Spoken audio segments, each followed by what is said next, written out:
All right, everybody, how are you doing today? Excited for you to be with me. We are going to talk about one of the most important things in real estate investing, which is how to analyze a deal really quickly in less than 20 minutes.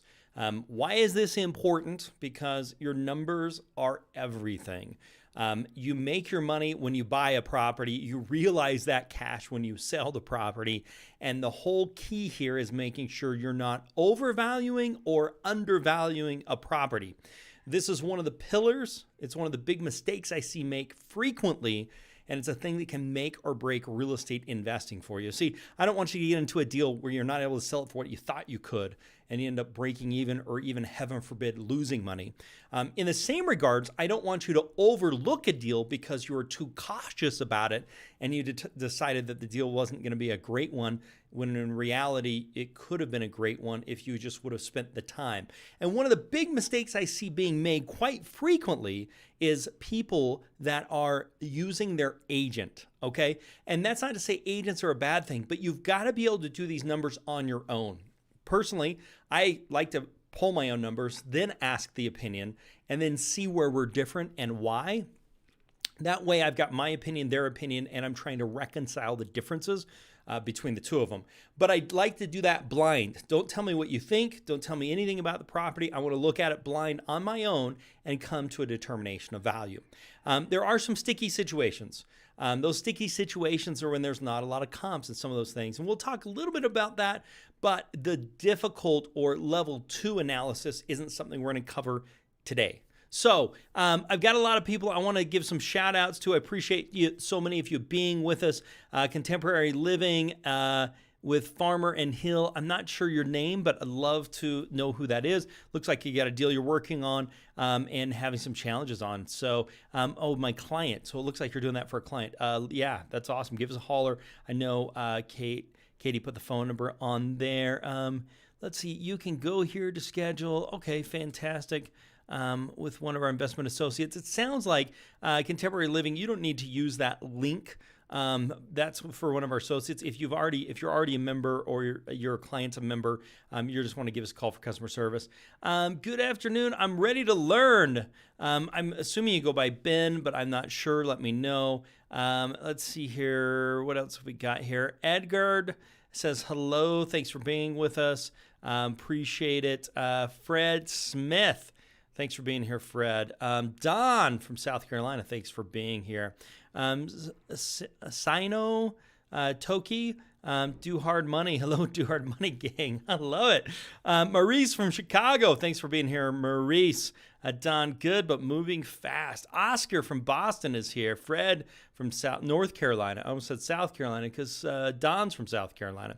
Let's see here. Roche, you're awesome. You are frequently here. I really appreciate it. Jeff says hello. Wayne from Chicago is here as well. Maurice, how's the market doing? All right. Thank you so many of you for being with me today.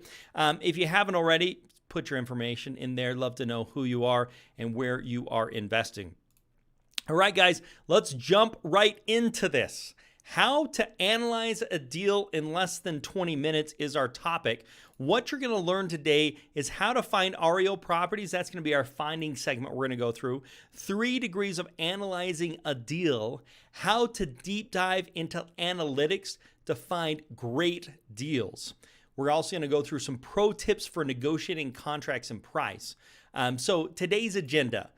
This is our same agenda we do every single week. That we do this live cast. And by the way, it is live. If you want to ask a question, you can, just like Jeff from Charlotte, Greensville, North Carolina, Fayetteville, North Carolina. I'm assuming it's Charlotte, North Carolina, Fayetteville, North Carolina, and Greenville, South Carolina is where you're investing, Jeff. And Stephen, excited to be here. I've been following your content for 3 years now. Stephen, that's awesome. Thanks for being a part of it. We're doing so much more than we did 3 years ago. So I'm glad you haven't followed it for like 10 years. So yeah, excited for you to be with us. So we'll do some welcomes and some updates, right? So the next thing we're going to do is some real estate news. We're going to talk about what's happening in the real estate market. And then we do a finding tip of the week, which this week is actually going to be on some REO properties. So we do that every single week. I come with a tip on how you can find properties in today's market. And then we have a topic of the week, which today's topic is how to value those properties in 20 minutes or less. That's going to be our main event, is what I like to call it. Then we do a free t-shirt giveaway. And then every single week, I have a free tool that I give as well that you can get a free copy of that can help you in your real estate investing right now. Okay, we got a few other people we got to say hello to. Okay, Chicago, Columbus, South Carolina with Christian. Let's see here, Jeff. Let's see, Maurice. Let's see. Yeah, lots of excitement. Love so many of you being here. Disclaimer, it shows for entertainment purposes. Before you make any financial moves, consult a real estate professional, attorney, CPA, or other professional in the specific subject matter. Everybody's situation's different.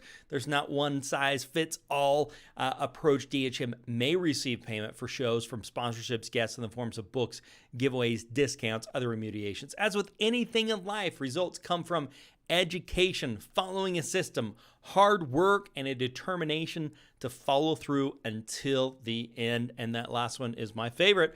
I know I say it all the time, but a determination to follow through until the end. Having that high level of commitment is key.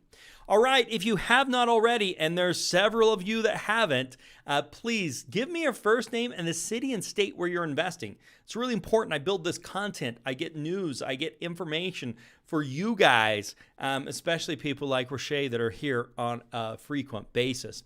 If you're watching this as a recorded video, please join us live every single Tuesday at 6 p.m. Eastern Standard Time. We do this live cast, and on this live cast, we come up with a topic of the day, finding topic of the day, news, information, everything we talked about. We would love to have you here. And if you are here live, the benefit is just like Jason from New Orleans, you can ask a question while we're going along, and I would be more than happy to answer it. So you could ask whatever question that you've got, and I'm going to be more than happy to answer it. Like Timothy, who says he's investing in Atlanta, Georgia, or Roche, who's in Georgia as well. So keep those questions coming. Keep introducing yourself, where you're at, where you're investing. But in addition to that, as you have questions, type them in, because I'm going to get them answered. It's one of the benefits of being here live. Now, our t-shirt giveaway.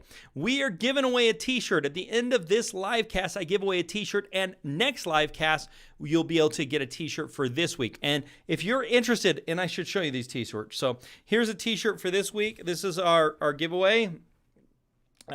This is our I Made It Through Rehab t-shirt, along with a DHM mask is coming your way. The winner for last week that we'll be announcing at the end of today's is getting one of our killer I Flippin' Did It shirts. That's got our little Do Hard Money. So if you want to be our t-shirt winner, let me make sure I explain this right. This is how it works. Whoever gives the most comments and high interaction and asks good questions and maybe makes a comment on our recorded video, whoever's doing those types of things, I'll choose one person. And next week at the live cast, I'll be announcing who that person was, and I will be sending them their t-shirt of the week and sending them one of our DHM face masks. So if you want to be the winner, you've got to ask great questions, have high interaction, positive comments, talk to other people, putting it on the recorded video. So if you're that, you could be the winner for next week. Now, last week's winner has already been determined, and it is in my presentation, and we'll be going through that a little bit later. But before I do, we have a big shout out. Dawn says she just received the t-shirt, and I'm loving it. Dawn, I would love it if you would send me a picture. Take a picture, put it on social media, or email it in to us. We'd love to see you wearing our cool Do Hard Money swag, and we'd love to see that. So congratulations. Thanks for being our winner of the week a few weeks ago. Man, we got a bunch of people I need to say hello to. Fred's saying real estate's tough right now. Yeah, it is in a lot of areas. That's why the topic we're going to talk about is so important. Mike is in Chicago. Amanda's in Detroit. We've got Marcus from Detroit as well. we've got the whole Detroit gang going on here. This is awesome. Let's see. Don got a t-shirt. I hope I haven't missed anybody. If so, shout it out again. I'm trying to keep, if you haven't watched any of the videos where I show you our studio, it's pretty cool. I've got the screen here, this screen here, that screen here, this one up here, camera over here, light here, light here, light here. It's pretty crazy. Big shout out to Jordan with our team, with our IT team that keeps this place running. It's super awesome. Don, awesome. Yeah, send me that. Send us the photo with you and in our shirt of the week. That's super cool. So if you want to be this week's winner, we choose one winner this week. If you like these live casts, these are a ton of work. And if you like them and you want to see them continue, I really need your help. We are close to breaking the 5,000 subscriber mark. Thank you for being a subscriber, and I really appreciate it. Right now, we're at 4,810 subscribers. My goal for the end of March, which is about a week away here, a little over a week, is to be to 4,840. So I am short 30 subscribers to hit my goal for March as we close into this 5,000 subscriber goal. So if you're currently not a subscriber to DoHardMoney, please go right now, click that subscribe button, and post in the comments that you're the newest subscriber to DoHardMoney. Who knows? That might help you be the shirt winner of the week. But please subscribe, and if you do, please post it in the comments so I can give a special shout out to you and a big thank you. Also, for those of you that are subscribers, I upload a new video every single day, and you'll get notified of that. Now, these aren't the big, long live casts like we're doing right now.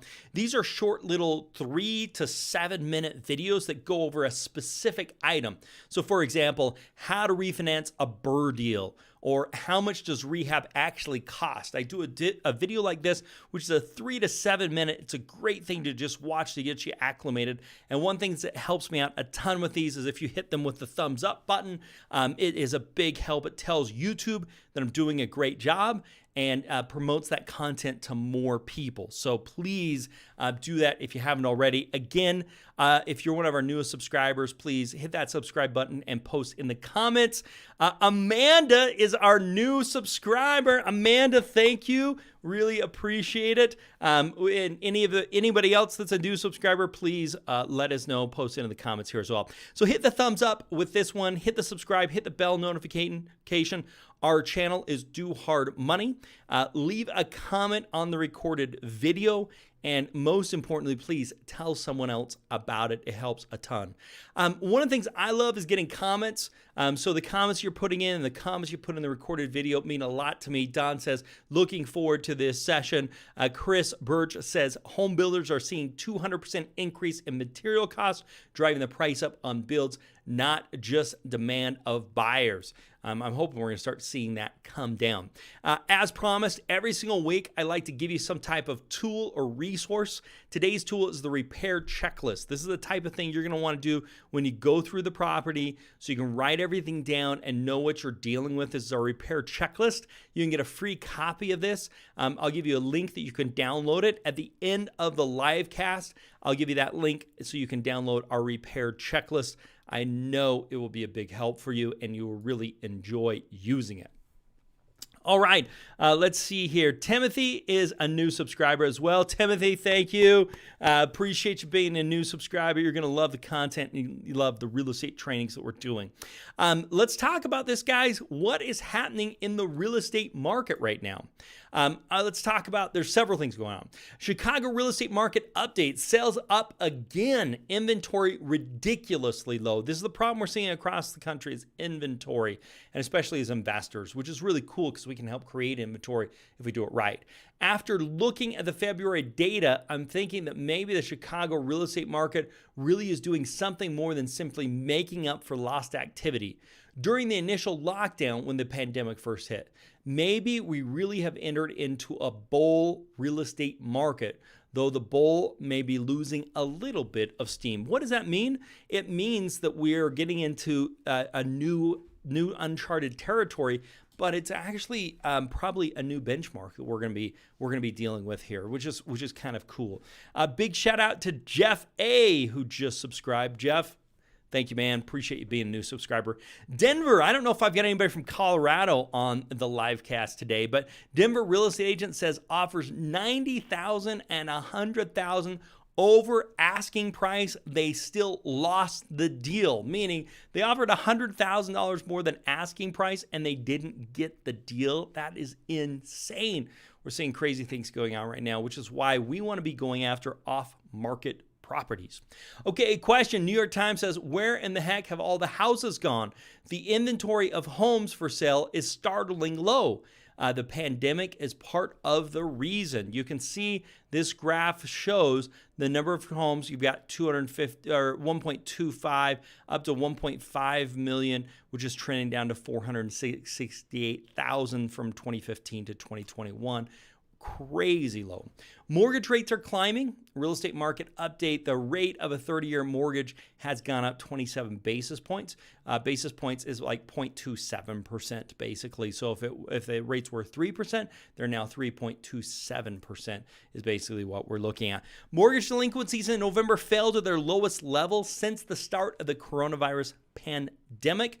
Just under 6% of all mortgages, 2.7 million people are delinquent in their mortgage, according to CoreLogic. So this is interesting, and unemployment remains about 4 million people that are actively looking for work. Okay, let's see here. Mark is 100K over. They're tripping. I totally agree. That's why we want to be going after off-market properties. So here's the thing. I want people to pay $100,000 over asking price, but I want it to be my house they're buying. So my job is to go find these houses that I can get at a great price so I can offer and let other people give a bidding war to me. Okay, so mortgage delinquents in November fell to their lowest level since the start of the coronavirus pandemic. At some point, these houses are going to turn into pre-foreclosures, and we need to be prepared for that as real estate investors. 2.72 million homes remain in forbearance. And so February 2021 monthly housing market trend report, more than 200,000 new listings are missing from the U.S. housing market, meaning there should have been 200,000 more historically than there are right now. So that's something we've got to take into consideration. February 2021 housing report, national inventory declined by 48.6% over last year. The inventory of newly listed properties declined 24.5% nationally, and by 23.5% for large metro areas. The February national median sales price was $353,000. This is up 13.7% compared to last year. Large metro areas saw large price gains of 11.5%. Nationally, the typical home spent 70 days on the market in February. That's 11 fewer days than it was the same time last year. It is on fire. Housing market stays tight as homeowners stay put. The typical homeowner in 2020 stayed in place 13 years. That's up slightly from 12.8 in 2019 and 2010s of 8.7. We're seeing people staying in their houses longer. That's interesting. Obviously, the pandemic has had something to do with that. The U.S. housing market, the high demand will continue to keep pricing, and high estimates range from 2% to 6%. What does this mean? It means we think that somewhere between 2% and 6%, we're going to be seeing house prices increase. However, based upon January and February, we're seeing like a 10% price increase, which is absolutely insane. I think you'll see that level off as we go throughout the year, as hopefully the pandemic continues to subside and we start to see more houses come on the market, more new builds come on the market. We're projecting to see some construction materials costs start to come down over the next couple of months. A lot of that was a supply and demand issue, so we're forecasting that we're going to see some of that come down. We're going to settle somewhere in between where we were before COVID and where we were during COVID, says Realtor.com's chief economist Daniel Hale. Okay, guys, what is happening in your area? What are you seeing? What's going on? Love to get some feedback. Please type it into the comments as to what you're seeing in your area. And what I'm going to jump into now is our next segment, which is our property finding tip of the week. Every single week, we talk about some way to find properties you can use in today's market. I'm going to grab a drink, and we're going to rock and roll. All right, contemporary living Andre, awesome. Talking about Partner Up in Chicago. Jeff, overpriced, overbid, no inventory. Jeff, where are you investing? You're really interested to know that. And for those that are our members, I'm interested in what you're using Investor's Edge for to find some of these off-market properties. Okay, property finding tip of the week. We're talking about REO properties, and I recognize there are not as many bank-owned homes right now because of the moratorium on foreclosures. But with 2.7 million homeowners in default in the U.S., this could become an amazing opportunity in the future. Bank-owned homes. Once the bank does the foreclosure on the property, it becomes bank-owned, or also known as REO, which stands for real estate owned. So this is after the foreclosure has actually occurred. The REO stands for real estate owned, like I talked about. Banks consider REOs non-performing assets because they are an asset that's not making them any money at the present time. Banks are motivated to sell these properties, but they're not stupid about it. They're just not going to give them away. But if they're not bringing on any money, that hurts the overall return, and that's what they want to avoid. REO can limit banks. It can limit their lending power and put them in trouble due to stress tests. My property where the bank financed the deal to get it off the books. What happened was there was a property, and that property, the bank was starting a foreclosure process on it. But what happened was we went and helped find a buyer, and I was acting as a real estate agent. We got an offer for $1.2 million, I want to say. This was a high-end home. This was a luxury property, and we got an offer for somewhere around $1 million, and the bank said no to it, and the market got worse. This is in the 2008 era. And so we ended up getting an offer somewhere around $900,000, and the bank said no. And so then we worked on it. The market's going down. We got an offer around $800,000. The bank said no. We got an offer around $700,000 a few months later. The bank says no. And this was a short sale because what was owed on the property is close to that $1.2 million. So this went on for months. And finally, the bank ended up foreclosing on the property. And the bank called me on a Monday, and they said, hey, you know that offer for $700,000? Is there any chance we can get that guy to come back? I'm like, that was months ago. That guy's long gone. Are you kidding me? And they said, well, we got a little problem. And this was a small bank. They said, we're getting a test on this week, and we need this property to be off our books. We can't have it on our books. And so I said to them, you know, the only person that's crazy enough to buy this property by Friday is me. And the banker's like, I'm listening. And I said, but you'd have to finance the whole thing. And he's like, what would you do? And I said, I'll give you $500 for the property, but you're going to have to finance it at a 5% interest rate, and I'm not going to put any money down on it. And he crunched his pencil, and you hear the typewriter going and everything. And he says, I'll tell you what, $525, I think it was, it might have been $550, but $525, 5%, no money down, we'll do the deal. And we'll sign on Friday. And I said, okay. But then what had to happen is I had to get off the phone and call my wife. I said, hey, honey. She said, oh, how's your day going? I was like, oh, my day's going great. And she says, how come? I said, well, I just bought us a new house. She's like, you bought us a new house? What are you talking about? I'm like, well, yeah, I think I bought us a new house. She's like, what house are you talking about? And I said, well, you know that model home that I was involved with? And she saw it one time. She's like, are you kidding me? So we rushed in the car, jumped, went to take a look at the property again. And sure enough, by Friday, I signed the documents. They gave the loan, got off their books because that bank wanted that property off their books. Crazy. Owned that property for a couple of years. I thought I was going to make bank on that property. I thought he'd sell it for like $1 million. And if you're selling it, if it's an owner occupied and you live there 2 out of 5 years, you have a tax exemption up to $500,000 for a married couple is what I haven't looked at the latest, but I think it's $1 million right now. So I was planning on doing that, but I ended up not selling it for that. I think I sold it for like $575. Basically paid for the money I put into the property and walked away from it. Unfortunately, years later, I really thought that property would go up, but it didn't. Let's talk a little bit about evictions. Many times the bank evicts the person that was a former owner. After the property's foreclosed, the prior owner, if they don't leave, the bank is required to do an eviction after all of that. And then they even have to do what's called a personal property eviction if there's stuff of value left even after that. Once those things are done, the bank does an assessment. What is the property worth as is? This is the questions the bank's asking themselves. What is the property worth fixed up? They run formulas. They determine if they want to sell it as is or after repaired. Some banks fix it up and some banks sell it as ARV. Most banks don't do like a huge fix up. They just try and get it in livable FHA condition. Most banks work with REO agents. This is an agent that specializes in REO properties, meaning they have a contract to do repairs and maintenance on the property for the bank. And most banks sell it in as-is condition. And don't let this scare you off. Make sure you get a full inspection. You're aware of any problems. So the fact that they just say it's an as-is condition is really something that I wouldn't lose any sleep over or be overly worried about. REO agents. These REO agents get assigned to the property long before the home is on the market.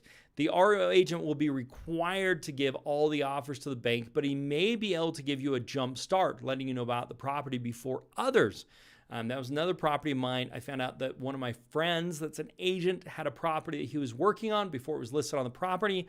I was able to get access to the property before it was even listed, which enabled me to make an offer right away and get presented, which was really helpful. I actually wasn't the winning bidder, but the winning bidder fell out. This is a whole other property than the one I was telling you about with the model home. It wasn't a model home, it was a parade of homes.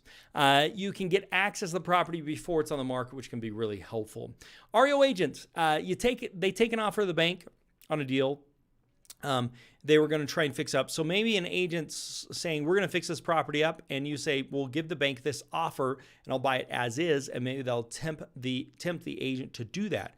My current home, the REO agent let me in early because I knew him, which was awesome. How to find REO agents is what you're asking yourself. There are networks of REO agent communities, which stands for real estate owned. One of them is reonetwork.com. You can find agents that are here. reobroker.com. LinkedIn, REO Network. On LinkedIn, you can find them. And REO Pro Network for default professionals since 2008. With these REO networks, what we're talking about here, they typically give membership information away for free. So what they do is it's a club, right? You pay a couple $100, you're part of the club. And when you're part of the club, they put your information on the website, and these networks are trying to help agents that are REOs get more business. And so anybody that they can bring them business they want to work with. They want to help their agents make more money.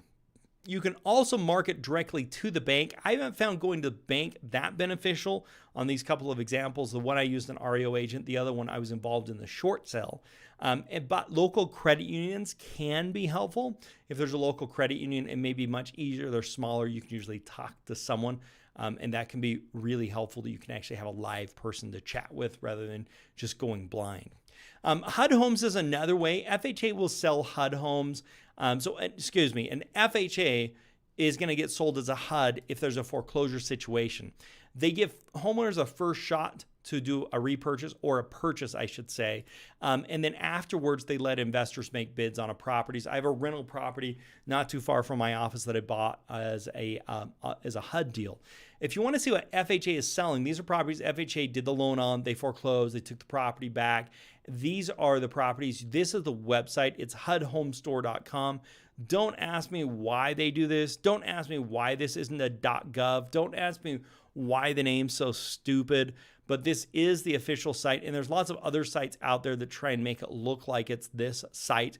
But this is the U.S. Department of Housing and Urban Development, even though it's not a .gov. I know, it's crazy. So anyway, that's the website that you're going to want to be going to when you're dealing with when you're trying to go after those FHA properties that have been foreclosed on. So this whole segment, this finding, is all about REO properties. And so that's kind of our finding tip of the week. And as we start to see some of the moratorium on foreclosures be lifted and the payments start being due, I think you're going to start seeing more of those come on the market. Now, there's no question the market can absorb them, but if you can be in the right place at the right time, hopefully get those prior to someone else. All right, I've got a ton of questions that we need to get answering here before we get into kind of this next segment. Okay, Keith, Jeff is in Charlotte. Thanks for being with us, Jeff. Keith, wholesale props being bought sight unseen in Raleigh, Durham. Yeah, I think that's insane. I would rather be the person finding. You got to realize, Keith, somebody found that deal. And you got to sit back and say, how did that wholesaler find the deal? And why don't I do the things the wholesaler's doing to find deals so I can be on the other side of this selling these properties rather than being the buyer in this equation? That's what I'm going after. Wayne says the banks will allow restructure, so that will reduce foreclosures. That's exactly right, Wayne. There's a couple of things. They'll take everything that in the payments and put on the back end on some type of restructure. But when you're dealing with 2.6 million people, some of them are not going to be able to afford to restructure. It's just part of life, right? A certain percentage. I don't know if that's 5%, 10%, 50%, but a portion of those are just not going to be able to do a restructure for whatever reason, and now they're going to be in quite a mess and need to get rid of the property. So let's see here. Ken, I'm finding in my area banks are holding on to some of these homes and are refusing to sell them right now. Ken, that's really interesting. What are they doing with them? Two questions. What market are you in? Oh, here we go, in New Jersey. What are they doing with? Are they renting the properties, or why are they trying to sell them? Because I haven't seen a bank yet that's just like holding on the stuff just because. I have seen some banks that have actually decided to rent the property and keep it, but that's pretty rare. So I'm like, what are they doing with them? Because a non-performing asset on the books is not good for a bank as a general rule. I'd also be interested, Ken, what bank is it that is doing that? Because I'd like to do a little research on those guys and see what's up their sleeve. Okay, Jeff A., wholesaling is doing well, but not getting the stuff I want to flip. But anything on the MLS is like the wild, wild west in North and South Carolina, not worth it. So, Jeff, sounds like you're actually doing some wholesales right now, making money, but not getting something you feel like flipping. I like it, and I think a wholesale is a great approach right now.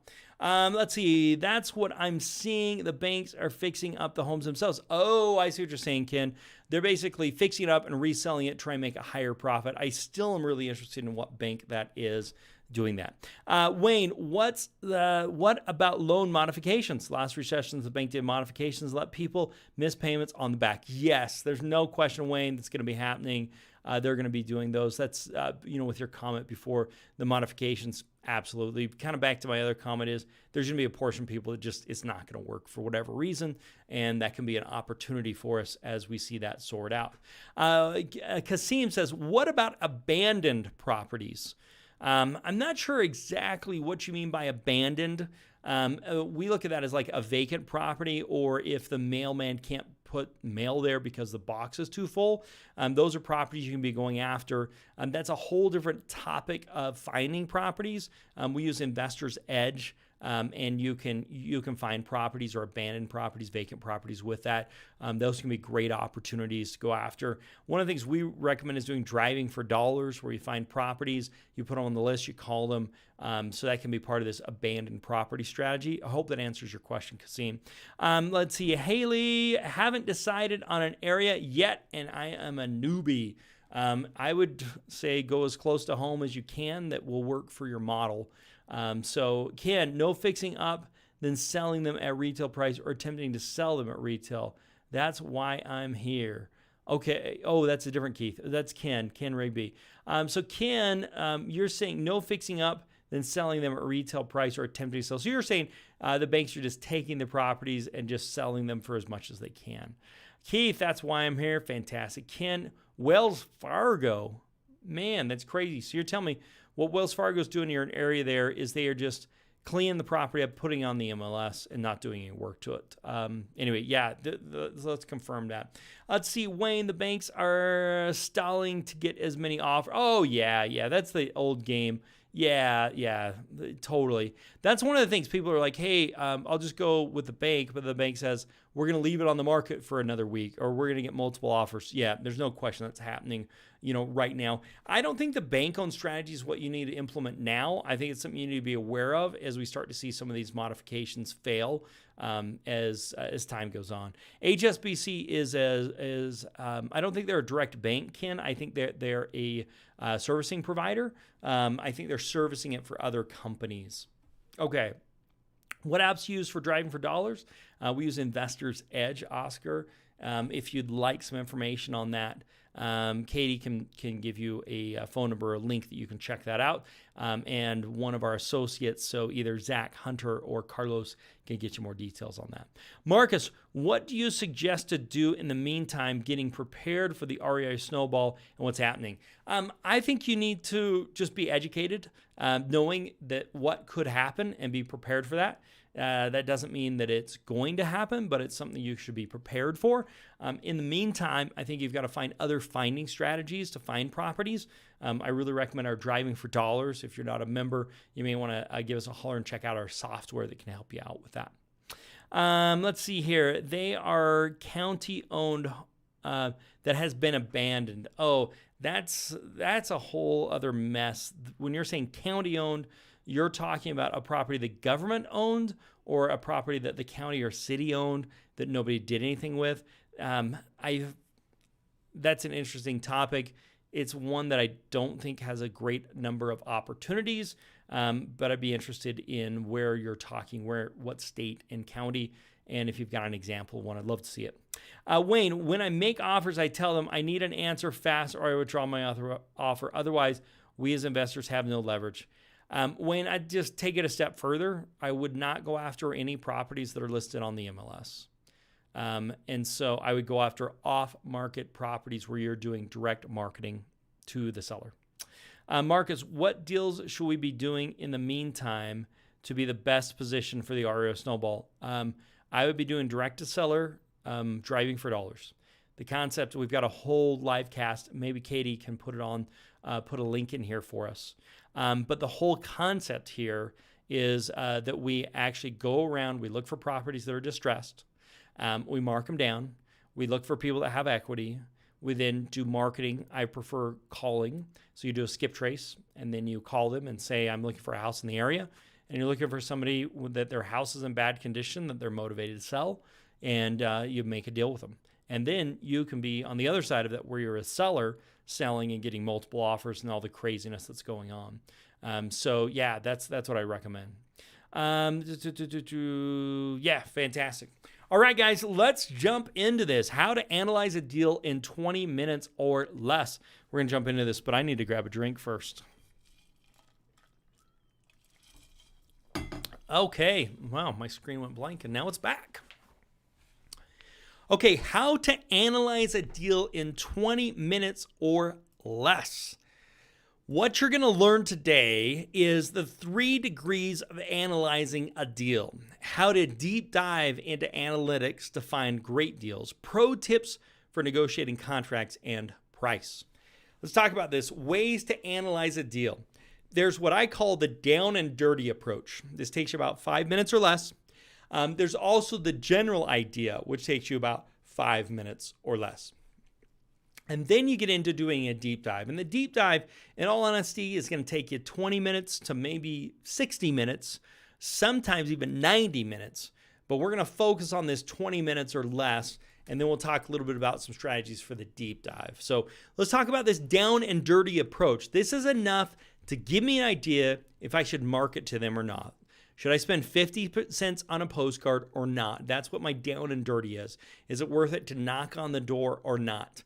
And the way that I do this is called an AVM. For this, it's called an Automated Value Models, AVM. So it's a computer-based program that gives us real estate information based upon comps and computer logarithms. This data is from real estate comps, from real estate sales, from property characteristics between price trends. An AVM, it's a market value. It is not. It gives you an idea. It does not take into consideration if the house is fixed up, in amazing shape, bad shape. None of that is taken into consideration with an AVM. It assumes the property is in move-in ready or FHA type condition. You could get an FHA loan on the property. So let me give you an example here. I just got a line of credit on property with a bank. They used an AVM to value the property. They did not do an appraisal. They did not go inside the property. Now, how can banks do this? Well, that loan's a lower loan to value than normal. My credit's over 800 FICO. I have good income. They're loaning based upon my credit and income history. So when they factor it all in, I'm a low risk. And so even if the AVM is wrong, they should be okay. Almost all banks will do some sort of an AVM in their lending products, depending upon what credit profile you find yourself in. Now, AVMs used to be extremely expensive. You used to spend $50, sometimes $100 per property, and only the banks had access to it. And so with the information and data becoming more and more accessible, we have access to AVMs now. As a matter of fact, any of your members that have access to our Investor's Edge, you have an AVM price on every single property that you are working on. It's just in there, so you can get a copy. It's included in the Investor's Edge membership at no additional cost per property. It's just included on that. So let me give another example. Like with our Investor's Edge on 222 Brentwood Drive, this property that I own, the estimated AVM is $145,390. Now I'm selling this property, and we just got an appraisal that came in for $150,000. This is not always the case, but this tells you that it can actually be pretty dang close. An AVM is a starting point. This is a down and dirty point of view. This is the great thing about Investor's Edge is I can combine this with other data like out-of-state owners and non-owner occupieds and vacant properties. I can then target both the equity and the motivation. So this down and dirty value, this AVM, is determining if you should spend time and money to do the marketing. That's it. That's all you're trying to do here. So that AVM says I should spend a postcard money. I should go after this deal.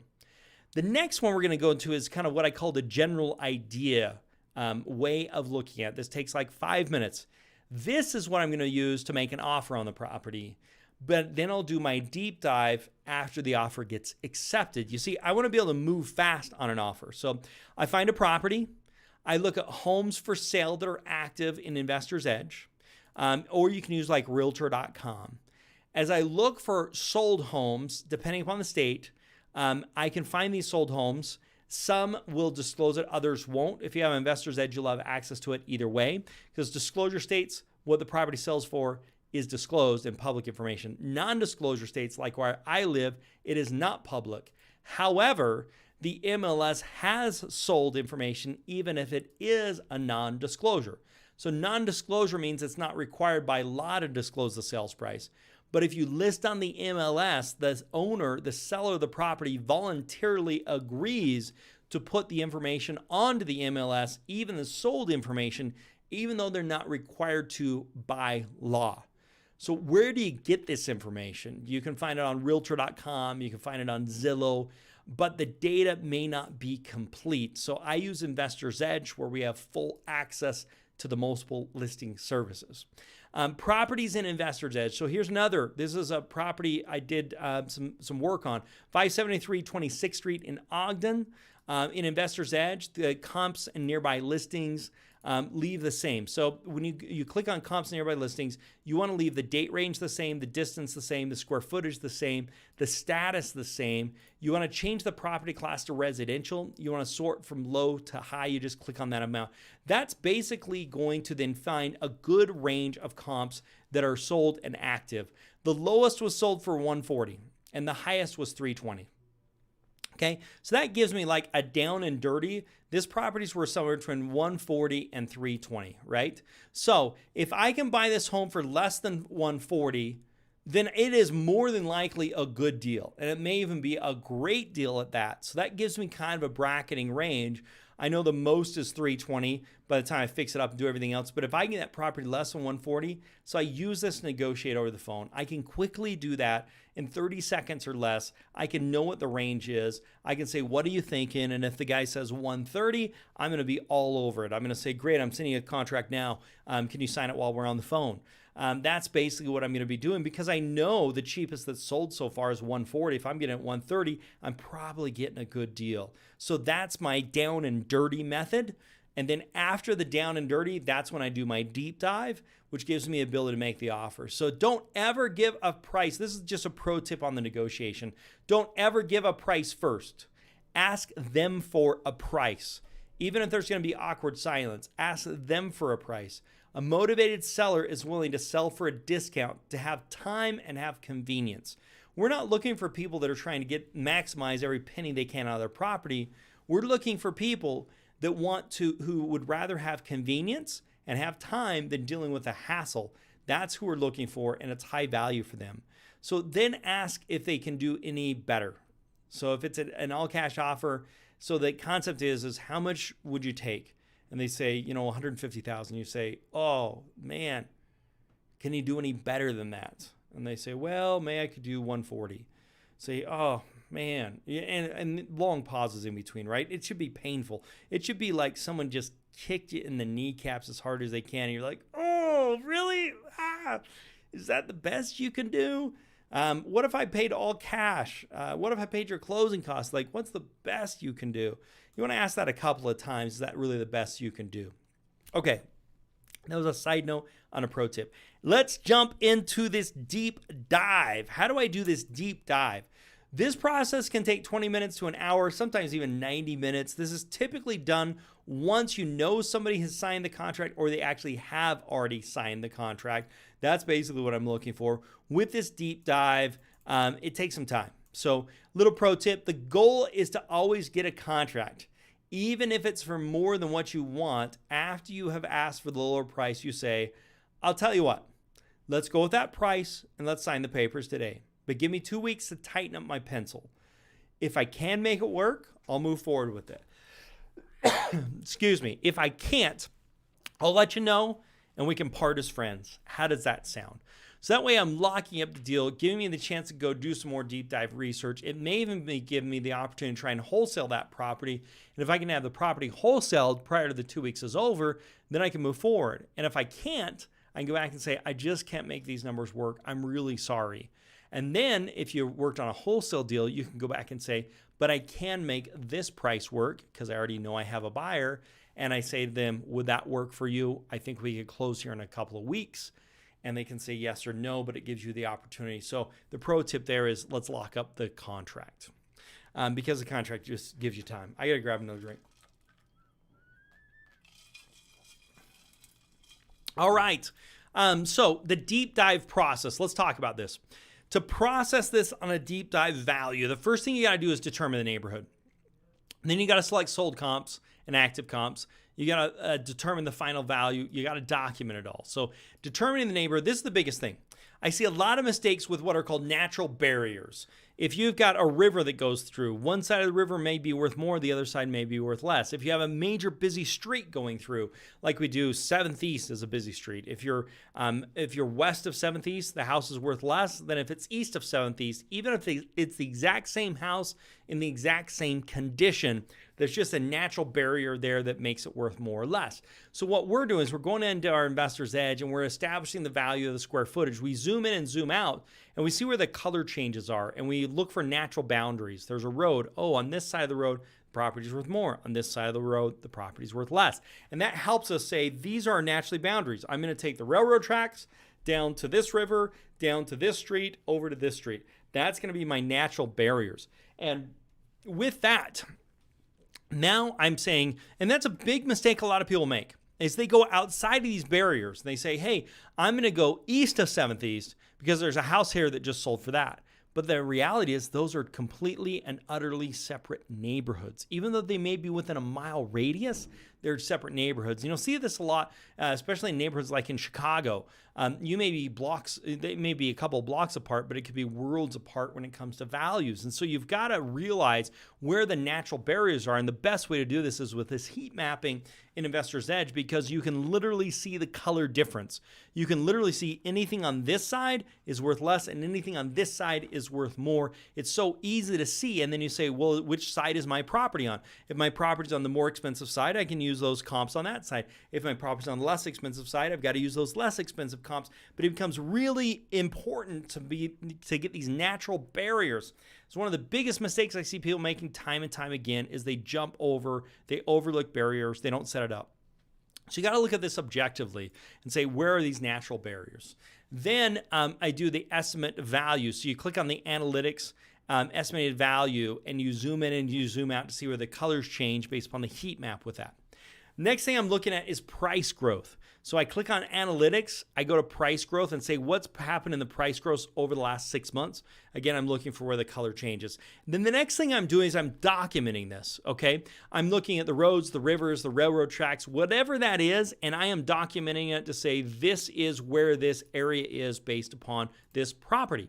And so once I've done that, then it's time for me to start pulling comparables. But I want to make sure I'm pulling comparables that are in that area. So I start with 6 months. So I click on the address on the left box. This will open the property details. Then what I'm doing is I'm saying what's happened in the last 6 months. I look at the MLS. I look at the public data. I start with 6 months. Square footage, I like within 20%. So if the property's 1,000 square feet, I'll look anything from 800 to 1,200 square feet. Sorry, I've got a frog in my throat today, guys. So I want to make sure I'm within 20%. Distance, I start at a half mile. And then property class, I'm looking for sold properties or active properties, right? I'll look for both. Man, I don't know what happened. I'm talking too much. Okay, look at the map to determine what comparables are in the same neighborhoods you've already determined. And this is really important. We start by saying what areas are similar so I can determine my boundaries. Then I look for comparables that were in the last 6 months that meet within that. You could have a comparable that's within a half mile but outside of the boundaries. And that's really important. That's where most people get screwed up on their comps. Then you click on the MLS amount and you start from the lowest to the highest. You start with the least expensive. And you click on each one and you open a new tab. You look at the beds, the baths, the square footage. You look at the pictures of all these properties. One of the cool things with Investor's Edge is we're downloading pictures from the MLS and storing those. So you can go back and say, this is what the house looked like 6 months ago, even though it's not on the market today. You look at MLS sold notes from the agent. It's really easy. When you look at the agent notes, it's going to say, this property's been completely renovated, or this property is an investor special. The notes say a lot. You document the details in the comps worksheet. You determine if it's as-is, FHA, or ARV, meaning each one of these comps you're saying, is this just an as-is property, an FHA, or an ARV property? And I like to know the difference in those because it helps me determine my after-repaired value. I then select the 3 to 4 best comps. Once you have 3 to 4, you stop. You don't go anymore. Once you have 3 or 4 good comps, you say, this is good. I want to have 3 or 4 actives, and I want to have 3 or 4 solds. So we just talked about doing it with solds. Now we do the same thing with actives. Same thing, clicking on the nearby, look on the MLS, look at the date range to 6 months, 20%, half a mile, active and pending properties. I look at the map to make sure it's part of the areas that I've already determined. I rinse and repeat. Then I look at the MLS. I put it from low to high. I start with the least expensive, the beds and baths. Look at the pictures, the notes, right? This is the same thing we did for the solds we're doing now for the active. We select the best 3 or 4 comps, and we stop once we find those 3 or 4. Now, that's the basis, right? So I determine my area. Once I've determined, and I do that by heat mapping, and I do that because prices, and I look for natural boundaries. Once I do that, then I start looking for my solds, and I do that within those boundaries. And then I start from the lowest to the highest. I determine if it's as is. I do that for actives, and I do that for solds. And then once I've done that, then I start moving forward. But one problem you can run into is, what if you don't have enough comparables? What do you do then? So then the next thing is you increase from a half a mile to 0.75 or to 1 mile, wanting to make sure it's still within your natural barriers. You increase your date range from 6 months to maybe 12 months. And you can start by looking at neighborhoods and determining as you increase that to make sure it's still in the area if it doesn't affect the date range. You do the same thing on the process for the comps. So if you've gone out 1 mile in 12 months and there's still not enough comps, you'll need to make some adjustments. And this is where it gets tricky, and this is where people get in trouble. The area is going to be very hard to determine a solid value. And so that really gets people in trouble because you're basically saying, this property doesn't have a 2-car garage, so I'm going to minus $10,000 or add $10,000 or add $5,000 for a bedroom or a bathroom.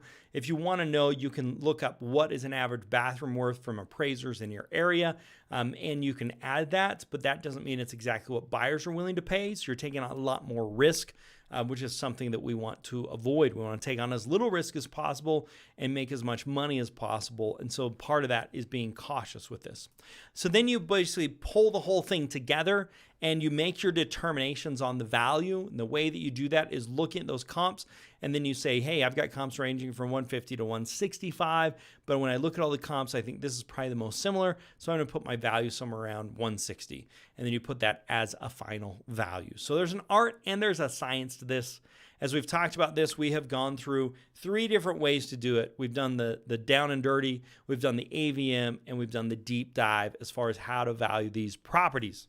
Our complete system that takes brand new investors through flipping their first home is called our Find Fund Flip system. We have dozens of hours of training, deal finding software, access to our 100% financing. If you're interested in this, go on over to DoHardMoney.com/getting started. Okay, I got a bunch of some comments I want to make sure we get into. Let's see, Oscar, I think we got that taken care of. Oh, Driving for Dollars livecast. Yeah, check that out. Timothy, pre-foreclosure. Yes, you can work on pre-foreclosures, no question. There's really 2 ways you know that. It's notice of sale or notice of default. Notice of default comes first. This is after somebody has stopped making those payments, and then notice sale happens when the bank does it. Maybe I can get Katie to I've got a couple of videos. Actually, you've got an article. No, Katie, let's see if we can find the video. I've got a couple of videos that are on notice of sale, notice of default, and foreclosure process. Timothy, I think those would be really helpful for you. Don, where do I find the AVM in Investor's Edge? Fantastic. It just has the value at the top. It has 2 different values. So you actually have to find a property. You click on that specific property, and then it's going to put a value for that property at the very top. Hope that helps you out. If not, let me know. Let's see. We've got that done. Okay, that's very true. It's literally feet and inches sometimes. Yes, it is, Maurice. And I think you're in Chicago, so we see that quite a bit. Yes, not a member. Yeah, check out the full system there. Awesome. Okay, the moment you've all been waiting for, the repair checklist. If you'd like to get a copy of our repair checklist absolutely for free, just go to DoHardMoney.com/repair-checklist. Again, DoHardMoney.com/repair-checklist. The other thing, we got this really cool feature. You can just text us at 435-294-0433. Again, 435-294-0433. If you text that number with your email address, it will email you a copy of the repair checklist absolutely free. So you're going to want to check that out and get a copy of that. I'm going to see if Katie can get that posted as well. If you have enjoyed this live cast, please give it a thumbs up, especially on the recorded video when it comes live. Hit the subscribe button, hit the bell notification, leave a comment. Most importantly, tell someone else about it, and get a copy of that repair checklist. All you've got to do is text over 435-294-0433. 435-294-0433. Just text your email address and you'll get a copy of that repair checklist. This is something you can walk around the property, take notes on, and know what you're dealing with when it comes to the property. For those of you that were interested in the video, we're going to get that posted here in just a minute as well. We just posted the repair checklist so you can check that out. The other thing, future topics. What would you like to see for future live casts? I've got several of them on the board here. What would you like to see? If you will type in the comments what you would like to see for a future live cast, that would be great as we try and decide what content and what live casts we should be using. So please type in the comments right now what you would like to see for future live casts.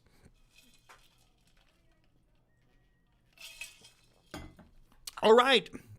If you've enjoyed this live cast, if you like what you heard today, please subscribe to our Income Hacker podcast. Share this link with friends or several friends so that you can get a copy of our Income Hacker. You can listen to Income Hacker anywhere on iTunes or on, I don't know, wherever you listen to podcasts on your phone. We're pretty much everywhere. Okay, Oscar wants to know about virtual wholesaling. All right, it is that time. Our winner of the week. We'd like to announce our winner, the winner of the t-shirt. I made it through rehab, and we're sending out our mask as well. So our winner of the week, we need a drum roll. Get everybody excited about this. 1, 2, 3. Here we go. R3 Markable. I'm assuming your name's Mark, but I don't know. So I'm going to just call you Mark, so why not? Thank you for your participation last week. Thank you for the comments and everything that you've been saying on last week's live cast. You are our t-shirt winner of the week. If you want to be our winner for next week, please keep up the comments and put some comments on the recorded video. For Mark, everybody, please give him a congratulations, R3 Markable. Give him a congratulations. Thank you for being a listener for us. For R3 Remarkable, all you got to do is email support@DoHardMoney.com. Type in that you're the shirt winner.